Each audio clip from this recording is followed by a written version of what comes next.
I hear the term woke thrown around on a daily basis. In groups, private chats, videos on YouTube, hell, even the mainstream media is regularly using the term now. Some months ago, on my Monday night live stream podcast, Going in Raw, we discussed what is actually woke. Also, if everything is deemed woke, then wouldn't that be an equivalency to nothing being woke? It would seem as though that would be the case in this hypothetical scenario, emphasis on hypothetical, and that being woke would become the norm, and anything outside of that would be the exception to the rule. Relax, I haven't went off the deep end or anything, but playing devil's advocate is an important tool when it comes to critical thinking, which it seems that not many people are fans of these days. One trip around Twitter will definitely reaffirm that belief and support it with evidence. Which brings us to the focal point of today's video. Is Marvel actually woke?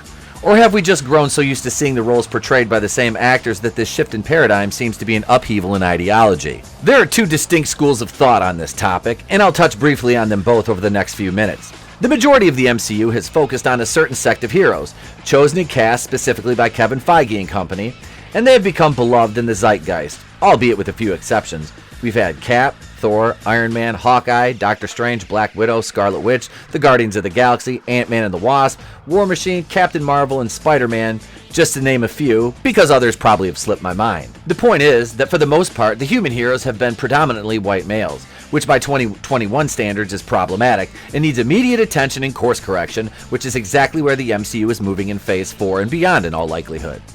Phase 4 will bring us Jane Foster as Thor, Black Widow, which is a long overdue movie, Miss Marvel, America Chavez, Kate Bishop is the new Hawkeye, the possibility of a female Black Panther in Shuri, Shang-Chi, The Eternals, She-Hulk, as well as the previously released WandaVision, which kicked it all off, starring Wanda Maximoff. Some of those names I just listed are solid characters with deep history to pull from and adapt.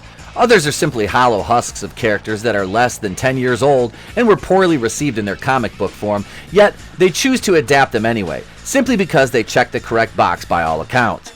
I mean, is there any feasible reason for that an A-Force movie would actually be made aside from the fact that Marvel foolishly included an absolutely cringeworthy girl power moment in Avengers Endgame when the exact same thing was done the year before in Infinity War, which was a far superior movie? For those of you keeping score at home, the A-Force comic book run lasted 10 issues before it was axed due to abysmal sales figures. But if you say that in the wrong comment section, you're a, quote, fragile, toxic, incel, neckbeard, man-baby troll who lives a sad life and is terrified of strong women. The writing is on the wall. Look at Kevin Feige's comments regarding the scrap Doctor Strange cameo in WandaVision in this recent Rolling Stone interview. Some people might say, oh, it would have been so cool to see Doctor Strange, Feige said, but it would have taken away from Wanda, which is what we didn't want to do.